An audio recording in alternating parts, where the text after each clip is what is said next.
Okay, for epilepsy and foundations on primary care. I'm sorry, I got knocked out of the Zoom.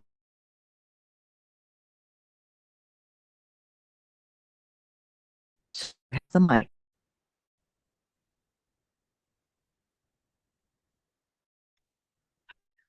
Uh,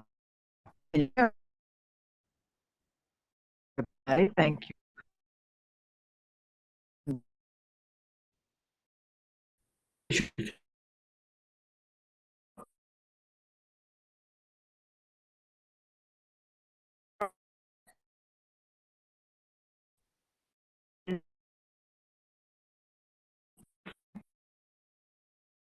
Scientific validation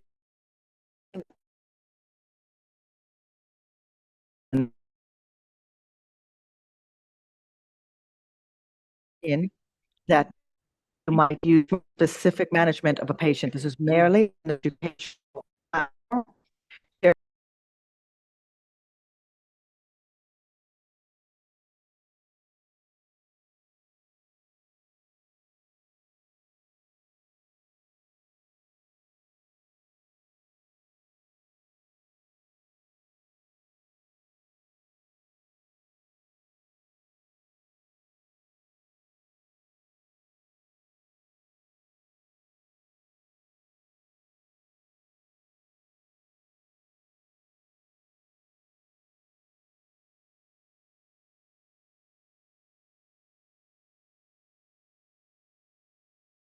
In the same way, we will also be talking about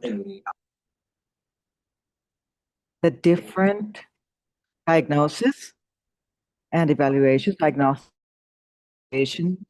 for patients that have some kind of convulsion or something of the sort. We will identify who would be a candidate for anticonvulsive therapy and what those principles should be in order to treat them. We're going to identify some comorbidities associated with epilepsy and understand the disparities and why epilepsy is a topic that needs to be so important for patients in Puerto Rico, in the care of patients in Puerto Rico. Before going deeper into what epilepsy is and what it's about, what yes and what no, we must define the importance or the weight of the global impact that this condition has worldwide. And it's that one of every 26, for example, when we're talking about the United States, one of every 26 individuals can develop some kind of epilepsy syndrome throughout their life. It is estimated that approximately there are around 50 million people that suffer from this type of problem, and this is considered the third largest neurological disorder known. About 6.38 people per thousand have a prevalence of active epilepsy, which means about 70% can be seizure free with appropriate treatment. But of these, only 50% actually achieve this. In Puerto Rico, the context of this epidemiology in Puerto Rico is that naturally we are limited by access for diagnosis as well as novel therapies, a disparity that exists that is evident regarding insurance companies in the same way, fact that we're Spanish speaking people,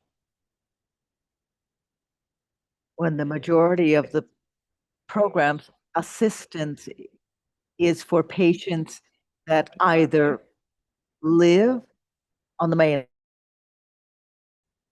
and are methods. Let's keep going.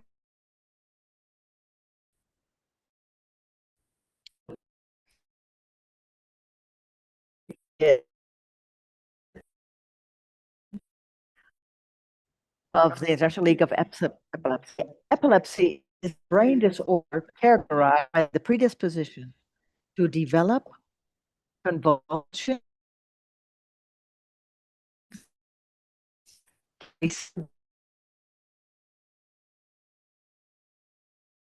consequently, the neurobiological impact and social that this condition has. If this is the definition, practical definition, there's a conceptual definition that comes from 2005. It continues being valid. I'm not going to go into details about that, but so that the most novel is the one that I'm presenting, where patients that comply with certain criteria can receive the diagnosis of epilepsy. For example, a patient that suffers two unprovoked seizures, two or more, and that are less than 24 hours apart. Well, that they happen further apart than every 24 hours. Then they have criterion A. If the patient we have does not have these criteria and has one convulsion that's not provoked, and we will go into a bit more detail of a non-provoked seizure is, when there is a full evaluation of this patient and of the clinical history, and it is determined that the recurrence rate, meaning that he can have another episode of this type, is 60% or more, means that he has criteria B. So he can be diagnosed with epilepsy. C criterion is those individuals who have or suffer from a recognized epilepsy syndrome. These are syndromes that come from childhood or from birth, or a genetic a, a genetic problem that is recognized. That would be the other one. Now, provoked and unprovoked. This is where things are a bit confusing and the terms begin to sort of get a bit more complicated. So I will try to explain it as simply as possible. Provoked means what we used to call as acute symptomatic, or a convulsion, seizure, that's acute symptomatic. This is when you can establish a temporal relationship between where there was an insult to the brain, for example, a trauma. A trauma can be a head, it can be a cerebral vascular problem, or an acute anomaly in the brain. In the same way, you can consider a provoked seizure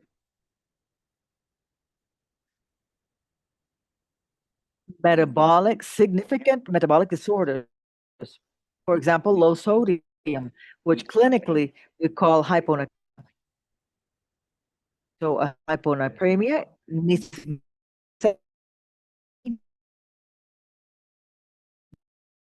blood is too low. With an acute kidney failure that can also cause or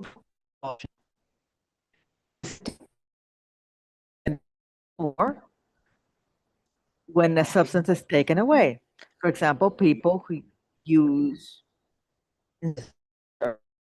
commonly prescribed in emergency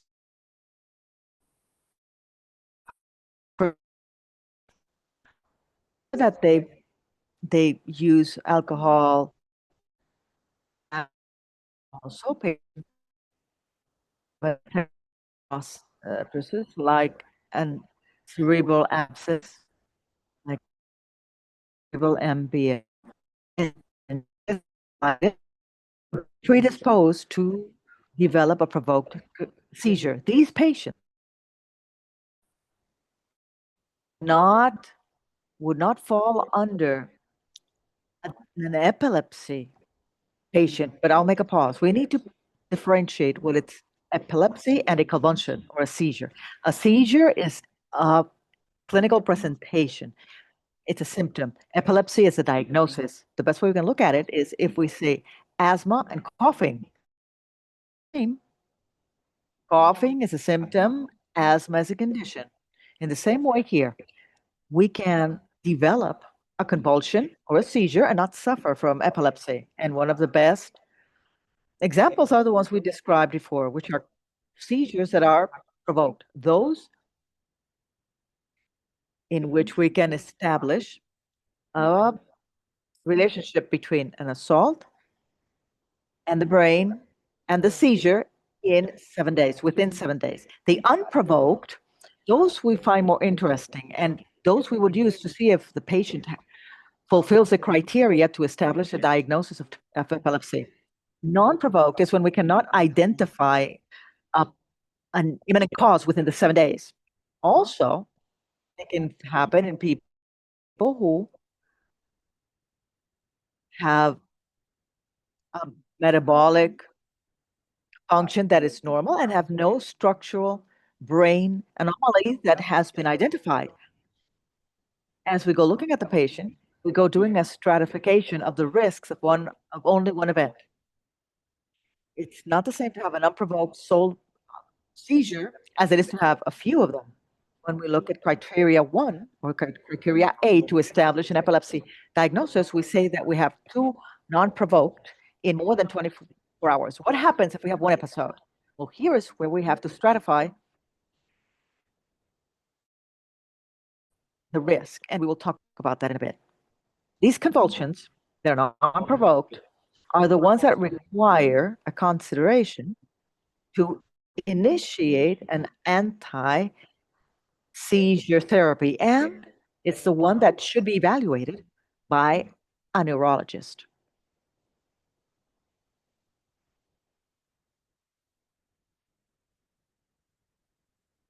Classification. Maybe when the colleagues here trained in medical school 5 or 10, 15, 20 years ago, this was different. And it's because as time goes on and we have more information, the league, the International League Against Epilepsy, makes a classification of these events in order to help us to establish a diagnosis. We start with, this is the latest classification from 2025. It was recently published. One convulsion or seizure can be classified as focal when there is an abnormal that occurs in one hemisphere, meaning it's focalized. It can be generalized. It happens in both hemispheres, in both circuits. It can be unknown. And this means that when we evaluate the patient, we cannot establish the nature of why this seizure happened. And the last one is the unclassified or unclassifiable. It's the one, that event for which the data that we have is not enough to classify it within the previous 3, okay? Then, consciousness level. Before we used to document impaired or preserved awareness. We used awareness. Why do I say it in English? Because it's very complicated to define in one word what awareness is. Because awareness involves being alert, and being responsive, the capacity to respond. So the International League Against Epilepsy, what it does is that it facilitates the terminology and then conclude that it is more useful to talk about consciousness, and they talk about the capacity of the individual to be aware and responsive, okay? So we can classify a seizure in, for example, a focal one, be it that it comes from only one hemisphere in the brain, with consciousness impairment, or with preserved consciousness, according to whether the patient is conscious meaning is aware and responsive and can respond to outside stimuli. And that is how we could be classifying or go classifying the event. After that, we present, the International League Against Epilepsy presents a few descriptors to help us in being more precise in the diagnosis. For example, one of the descriptors is the ones that you observe. Visible clinical signs. What happens while the patient is facing this episode? How is there motor activity or not? If he has an autonomic activity or not? So these are the things that you can observe. And the others descriptors are the non-observable ones. For example, what the patient experiences subjectively, meaning that we cannot observe or quantify from the outside. And this is going to replace terms that we used to have for focal or non-motor focal. But in order to improve documentation and facilitate that we all understand what is going on with the patient, they propose this change. Okay. Next.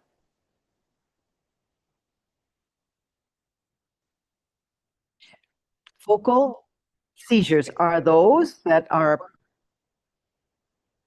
produced in one of the two hemispheres in our brain.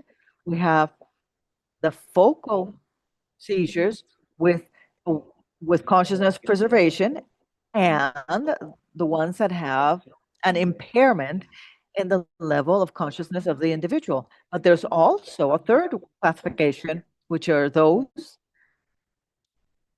that initiate focally, but then generalize. And these are the ones that are called focal to bilateral, meaning they start in one area and expand, they radiate and generalize. The ones that have consciousness preservation usually are accompanied by manifestations that are observable, as are tonic postures. Tonic responds to the muscle tone. Clonic means the rapid shake of an extremity. That's clonic. When we talk about clonic, it means that's repetitive move, but with an an abnormal increase in muscle tone. And that's we say that they jump, and we say that they are like rigid. Okay. They can also present manifestations that are non-observable, like some sense of ants in your tongue. And typically, and this is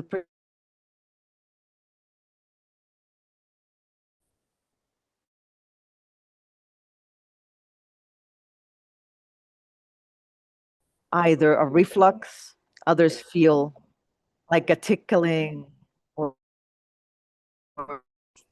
strange sensation in their gastric area, or the clinical manifestation begins. In the same way, patients can experiment cognitive changes like anaphasia, that impediment in language, remembering what has been discussed before, that language is subdivided. They can experience the deja vu phenomena in the same way. They can present emotional manifestation, meaning I tackle fear, focal events with consciousness or with an impaired consciousness. It can happen at any time in the event. We can notice automatism, which means movements that are repetitive and automatic, over which the patient has no control, like lip smacking. We see it a lot. Hand picking, we also see. These are things that we see. and the famous blank stare, which it's frequently described as a spaced out patient and is unresponsive. They present some type of confusion posticle, and then that ictus, frontal ictus, comes from that electrical abnormal event. This type of convulsion, that's focal, involves an arrest or an impairment of consciousness, is more typical in adults. The focals with generalization, like focal to bilateral, are those that, as I mentioned, begin in one region and generalize. They spread. They are accompanied by some symptom, with some aura symptom or a particular unilateral movement, and eventually it generalizes. And then we see the generalization of the symptoms. It can be accompanied by the Todd's paralysis, and this is important because one of the, when this could look like a stroke, it can hide a stroke because the patient loses the capacity of moving that extremity temporarily, so it can be confused with stroke. So that's why it's so important to have a clinical description of what is happening with the patient. Let's continue. The generalized seizures, here we can describe them as those that have motor manifestations and those who have absences. The ones that have motor manifestations show up with different abnormal movements. Tonic-clonic ones, which are the ones that are like the very repetitive shake. That term is very important, that it's repetitive. It can also be myoclonic when we say that, when we talk about a myoclonic movement, we mean a movement that is, that's even faster movement. It's a bilateral muscle jerk, not necessarily with an increased muscle tone. But on the other hand, we also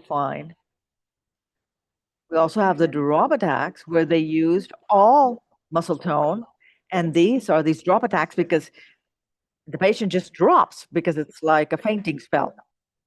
They lose control and all muscle tone and they fall. There's also the convulsions that are only tonic, where the patient is completely rigid. They are very dangerous. They tend to happen more in sleep, but they're more dangerous because since there is a generalized increase in the muscle tone, the patient can lose a capacity to breathe. And if this extends, it can cause a lesion, a hypoxic lesion, because we can't breathe. Absent seizures, well, these are more common in what we see in the books.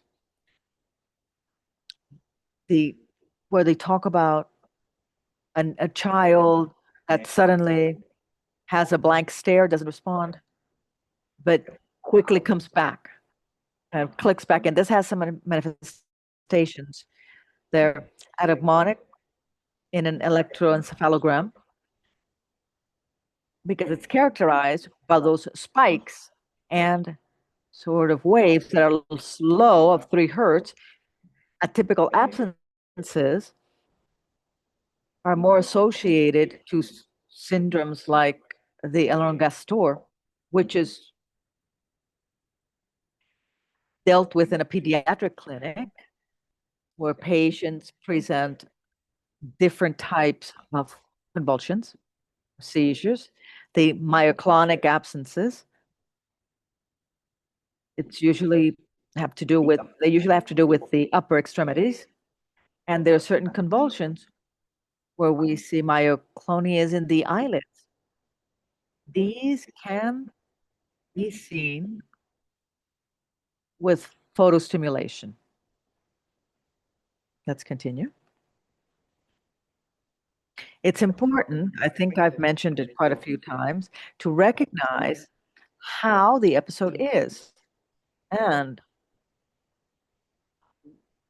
the less specific terms we use, the better. If you observe, as health providers, observe an individual who's having an episode where you would call a seizure, it's better to describe everything that you saw from the beginning to the end than to try to put a stamp on it and say it was a tonic-clonic seizure. The neurologist will suggest that he was talking and suddenly he started looking off into the distance, did not blink, moved his head, had a fixed there, had a tensor position, fell to the floor, had was jerking repetitively. He beat himself, he evacuated, and this could have been for a few minutes, and then he was very sleepy, confused, and didn't know what was going on. That narrative tends to be more useful and precise than trying to putting a stamp or a label on what we see. So convulsions are a symptom. They're phenomena that has more than one phase or aspect. They're not black and white. They have various stadiums. There's the aura, which is an ictus. Ictal means when everything is full blown. The aura is a symptom that indicates the convulsion is beginning. So it's not the symptom that precedes a convulsion. It's a symptom that tells us the phenomenon is beginning. So the aura can be what we mentioned, that sensation, the epigastric rising sensation can be one of those. Can be also a sense of fear. It's abrupt. It can be an abnormal paresthesia or tingling or in the face, in the hand, in the face, followed by the onset of a convulsion, of a seizure, which can be from one side or the other. It can start tonically, like it could be clonically, it could start like that too. The evolution, it's very important because we can say, okay, the patient started complaining of reflux, then he looked to the left very abruptly, he stayed in that position, and then he started chewing. That is one of the automatic movements that are most common, or also when they start screaming, that can also be appreciated. And that's part of the evolution. Duration, that typically they resolve themselves in less than 2 minutes. Now, when we arrive at a space of time of 5 minutes or more, that's when the patient enters into the risk of being in an epileptic state, which can put his life in danger. That's about duration. The duration, ictal duration, they can be confused, have amnesia, be irritable, have changes in behavior, a certain cephalea. So there's a number of different presentations after the clinical event. While all of this is happening, if you are observing, the best thing you can do is to have a video, take a video, record of the clinical presentation. That's the most useful data at the moment of evaluating and making some kind of management recommendation for someone who suffers an event like this. The etiologies, it's a number of them. We have from the structural one, the most common in adults is the hippocampal sclerosis, dementia temporal sclerosis, where basically the hippocampal tissue and the temporal lobe is fibrotic. This is an epileptic focus of a high risk one, and they tend to be quite resistant to therapy, but still they do respond to to surgery. Also, the cortical dysplasia. This is part of the phenomena of the development of the brain. Another can be a stroke, head traumas, tumors, or some type of vascular malformation, like an AV malformation, which could be arterial vein malformation, and this predisposed them to convulsion. That's why the structural manifestations are so important. And this takes us to the fact that the neuroimages are very important, especially the resonance ones. Genetic aspects. There exist different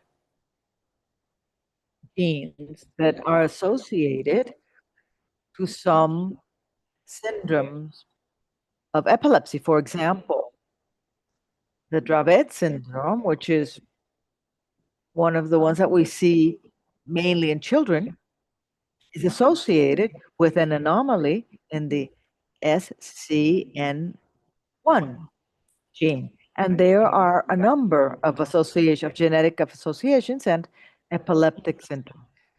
Infectious processes. Number one in the world is rosacea related to the consumption of contaminated foods with this parasite. At the same time, viral encephalitis, be it by the West Nile virus, amongst others. Other possibilities are the HIV could cause an epileptogenic process. Metabolic problems, those that are acquired, a deficiency in a genetic deficiency of the metabolism. For example, mitochondrial problem or in the vitamin metabolism.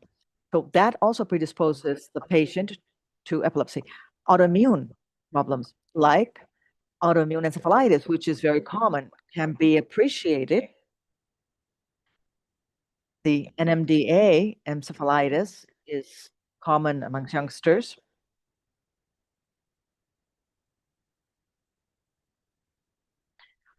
One of the manifestations is having seizures, but there's also the AD1, LGI1. This is more in adults, and it's one of the autoimmune epilepsy. I recommend to those who would like to know a bit more about encephalitis, you can put in a flyer which deals with autoimmune encephalitis. This is something that we could talk about later. And finally, there's about 30% of etiologies of epilepsy. Diagnosis. When we have a first convulsion, I would say the most important thing is a history. And this is going to be redundant throughout all of the neurological problems. What questions should we ask? When did it start? At what age was the first event? Or when was this? If this was the first one, when did it start and where? How long did it last?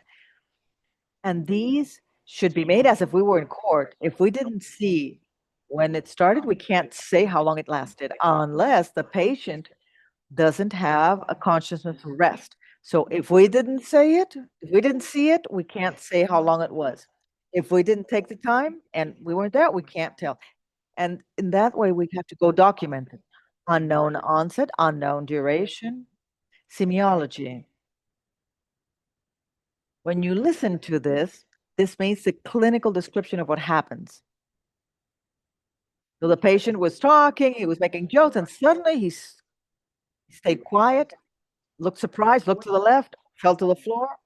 His eyes were looking to the side, and he started to have very, very agitated, jerking movements. And when everything stopped, he was tired and with a lot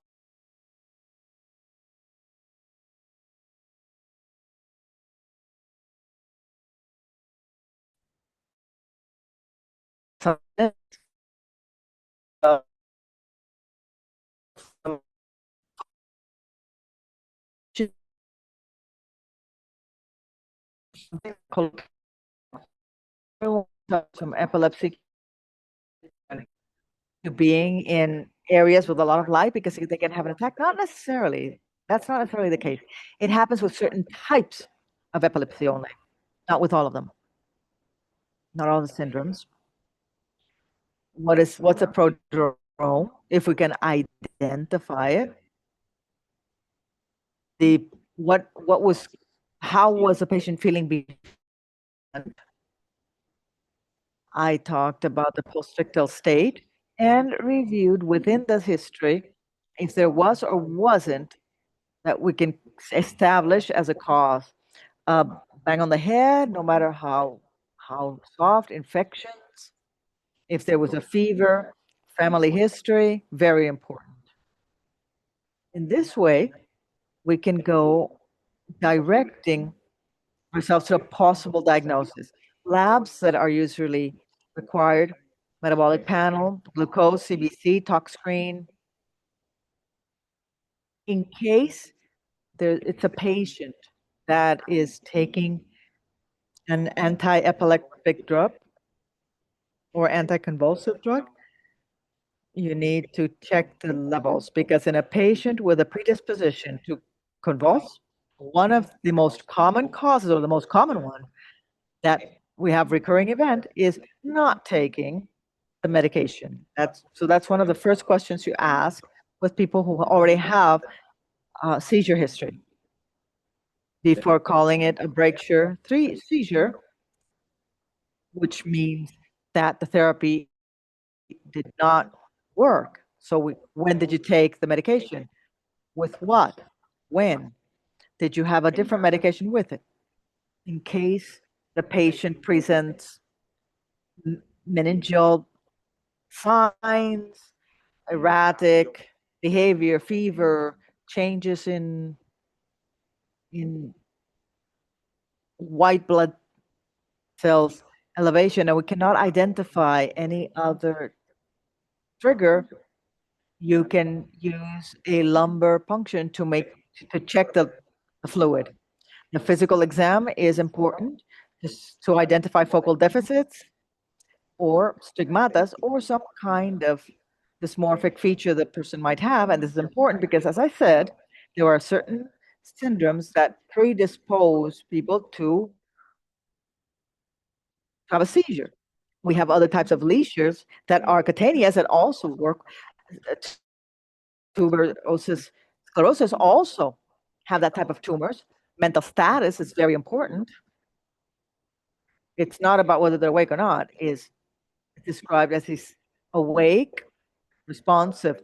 If it's oriented as a person, situation, in space, can he follow orders? Can he communicate? Can he communicate coherently? All of that is the mental health. The order standard ECG, it's a standard in the setting, in the clinical setting, for any convulsion that is non-provoked, because that allows us to identify any epileptogenic discharge. Interrectal means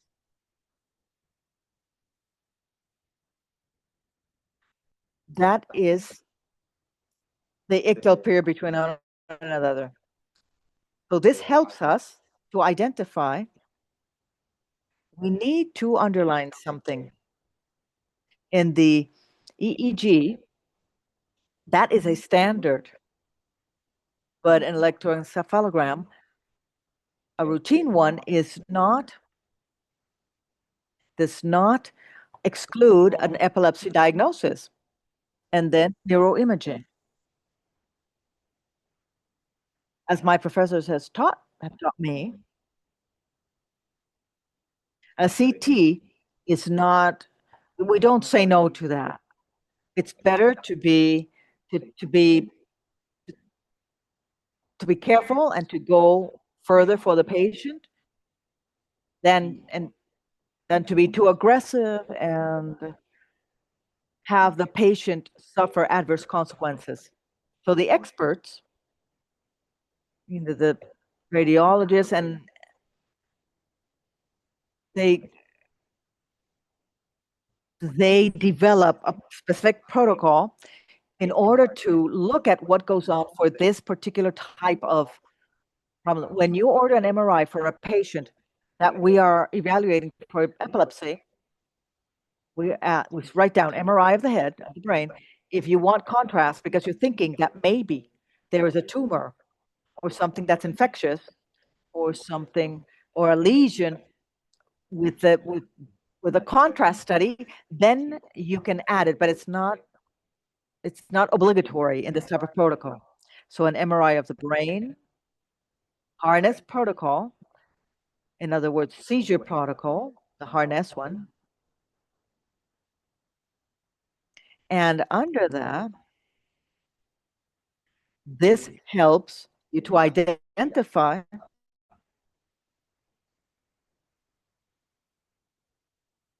So let's say that we've only had problems on the right-hand side. That lets the radiologist focus on a specific area of the brain. So to order an MRI, if with a CT scan, to discard that there is some kind of the role that the encephalography has is very important. You need to know that different symptoms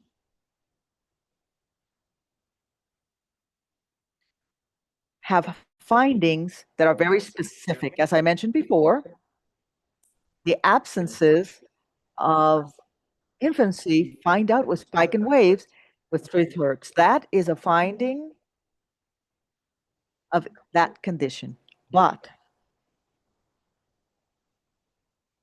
the Lennon-Gastaut syndrome presents other types of electroencephalographic pattern under 2.5 hertz. So it's very important that you know the patterns of each epilepsy syndrome. This is a topic that is more specific for neurologists, but I share that you know that not all convulsions have the same presentation, electrographically speaking.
or non-epileptogenic.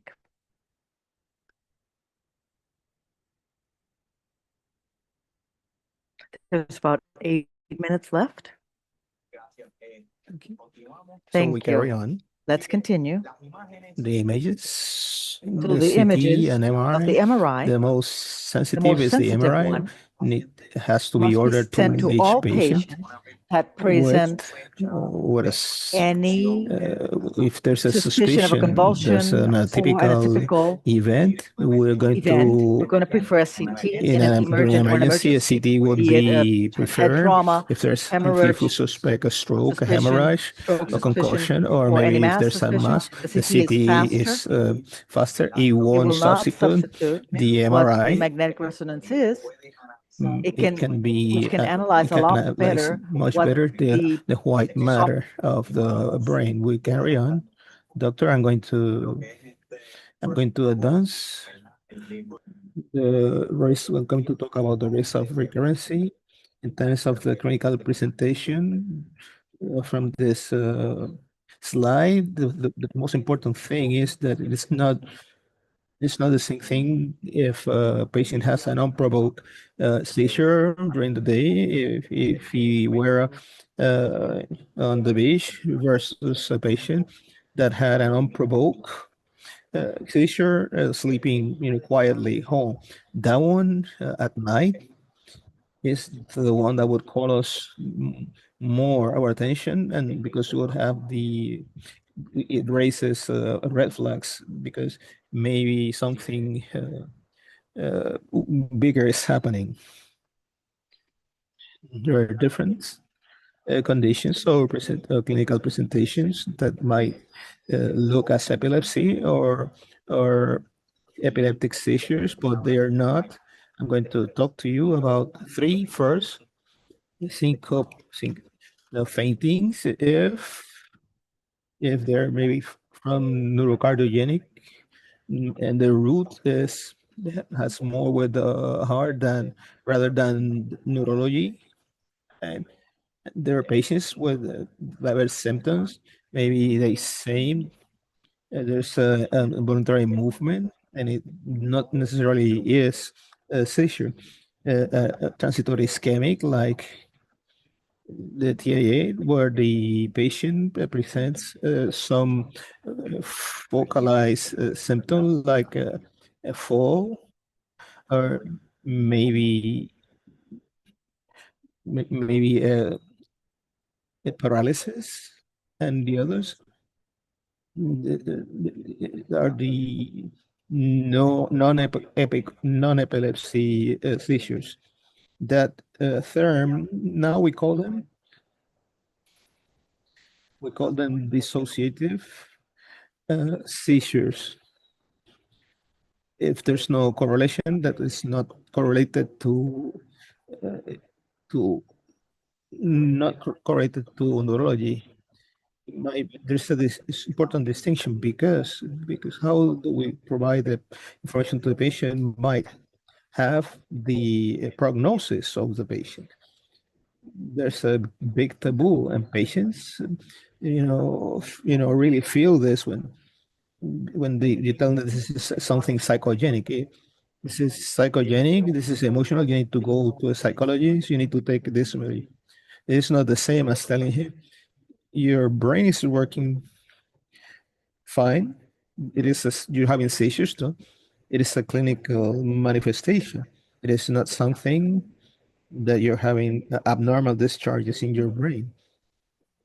But there are seizures that are not associated with abnormal discharge, but they are affecting you in your day-to-day, your functionality, as if your software of your computer is not working properly, even when your computer is working fine. For that, we need assistance with several specialists. And in that regard, if you speak directly to the patient, you educate your patient, the prognosis is much better.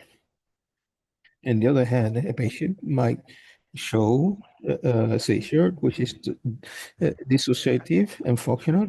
It doesn't mean that the patient has epilepsy. 10% of patients that have patients suffer uh, seizures.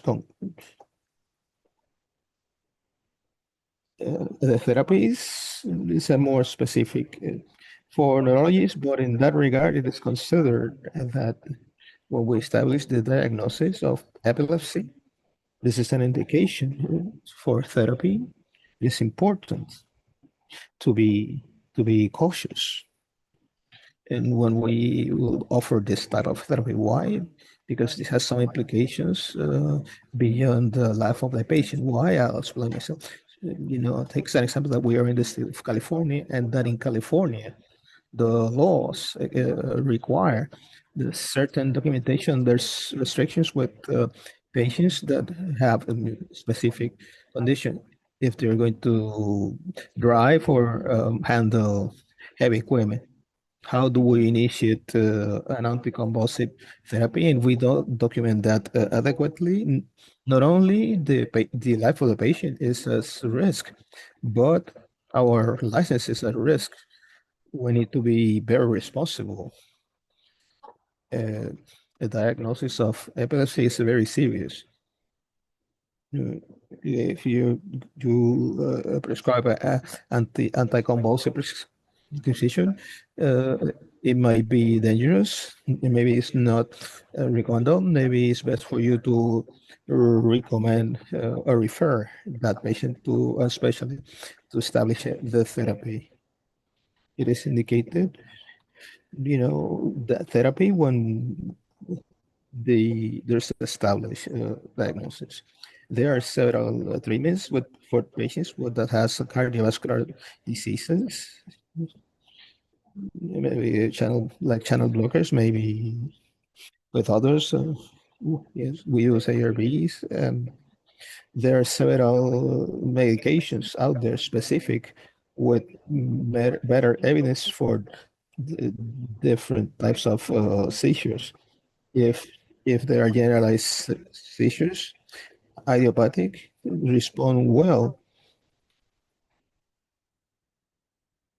to the the focals work with the sodium receptors, oxytocin, for instance, and there are several types of medications for different types of seizures.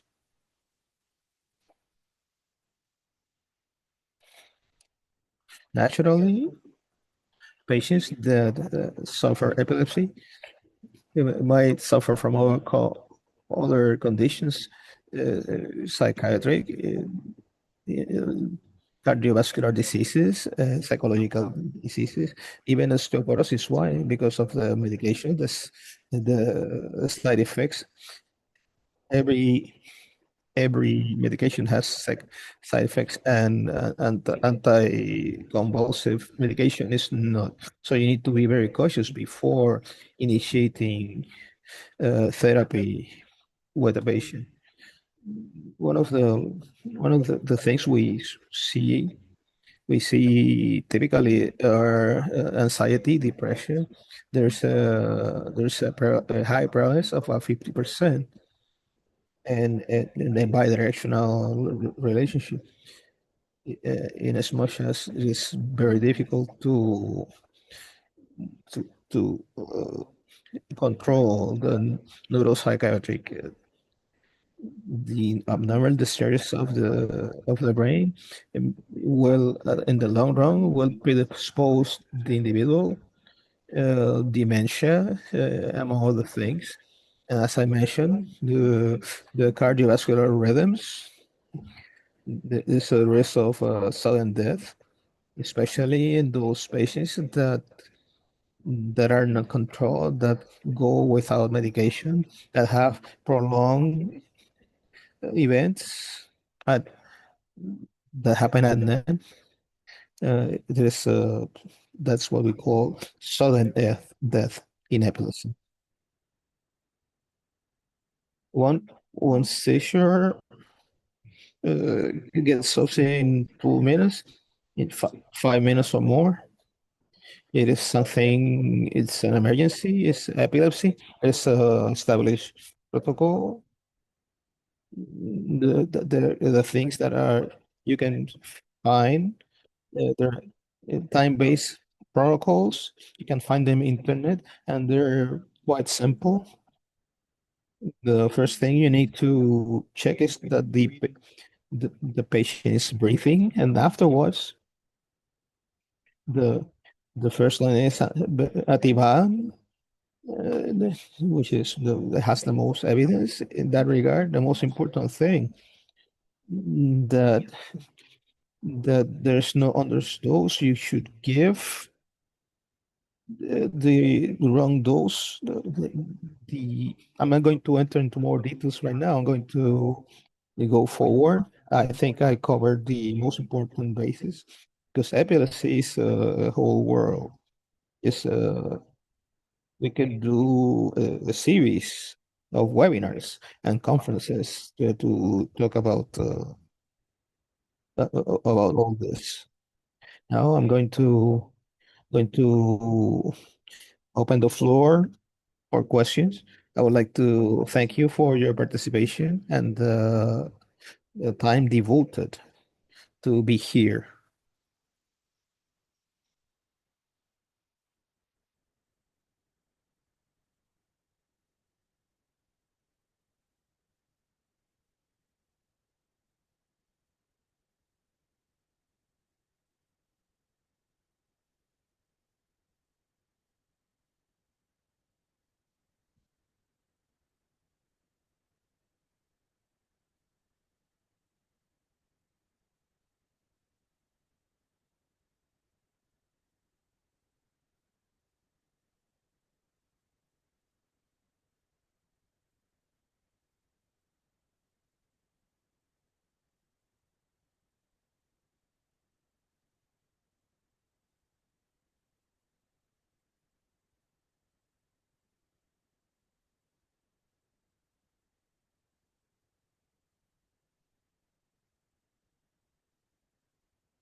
Answering the question, the epilepsy is a fascinating subject in within neurology. It is very ample. I think that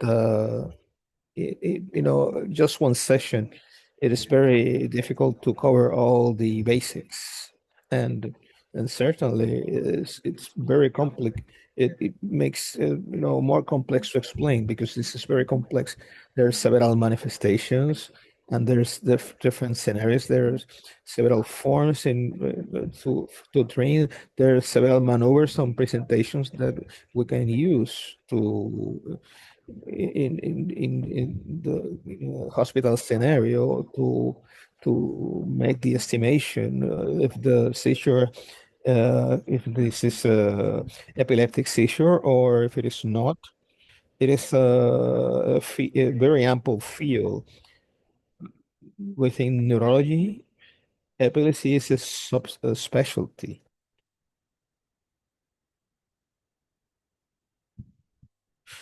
I have another question from uh, Martinez Morron. Many patients they allege to be epileptic and use neurontin in high doses. Gabapentin, neurontin is anti-seizure. Their their patients is not the typical thing, but there's patients out there that respond very well to gabapentin neuro.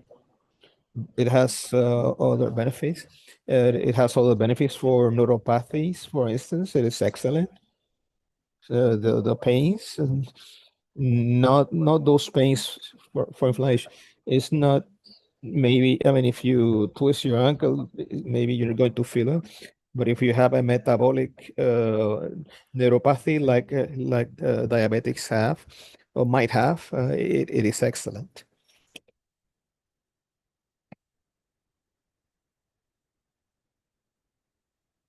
There's a Q code. This is for the satisfaction survey.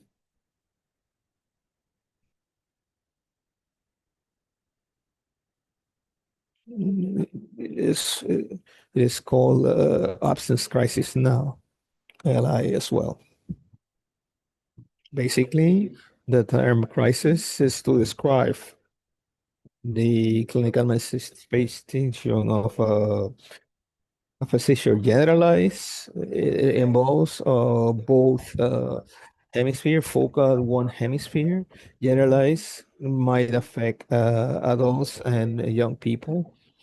Absences is a term that is specifically used when it is absence seizure is used when we refer to children in infants versus and in a behavioral arrest, which is the term, the clinical term to describe what happens an absence in an adult.